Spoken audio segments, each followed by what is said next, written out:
Salah satu penyebab kanker tulang adalah kurang berjemur. Sekarang kebanyakan kids zaman now lebih memilih main game HP hingga berjam-jam di ruangan ber-AC, bahkan seharian, daripada main keluar.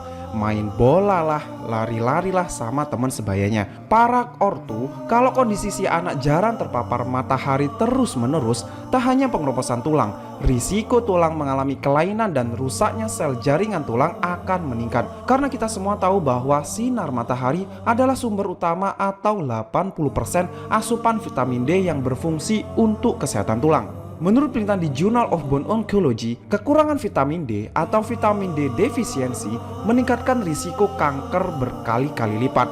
Hal ini karena vitamin D sangat erat kaitannya dengan pertumbuhan tulang serta mempertahankan keseimbangan dan metabolisme tubuh. Dan kita tahu bersama, sel tumor atau kanker akan menyerang organ atau jaringan yang mengalami penurunan imunitas atau dikenal dengan lingkungan mikro kanker, di mana kekurangan vitamin D menyebabkan tulang dalam kondisi mikro kanker. Inilah alasan kurangnya paparan vitamin D sinar matahari menyebabkan kanker tulang. Gak heran sering kita jumpai anak-anak remaja usia 10-19 tahun menderita kanker tulang atau osteosarkoma, di mana sel-sel tulang atau osteoblast mulai tumbuh secara abnormal dan seringnya terjadi pada jaringan osteik tulang pada lutut, sehingga menyebabkan benjolan di lutut, rasa nyeri luar biasa, bahkan timbul luka benyek dan membusuk. Ada beberapa alasan mengapa anak usia remaja rentang usia 10-19 tahun, apalagi yang mager, ngegame, wes di rumah terus gak tahu metu, akan berisiko menderita kanker tulang. Pertama adalah masa remaja atau usia 10-19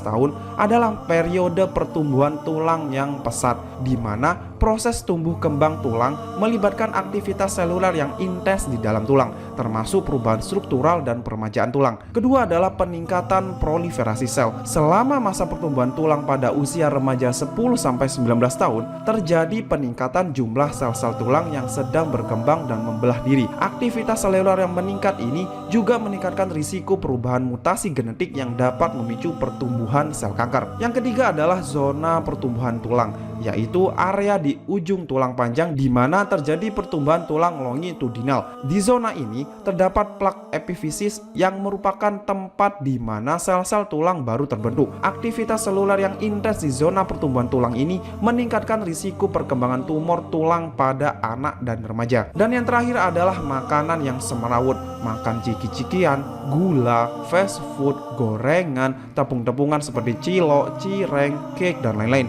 di mana makanan tersebut menyebabkan pH tubuh menjadi asam yang pada akhirnya menciptakan lingkungan mikrokanker. Oleh karenanya, jemur cek sehat. Karena kalau sudah kadung ada tumbuh sel abnormal di tulang, awalnya memang gak kerasa, lama-kelamaan muncul benjolan.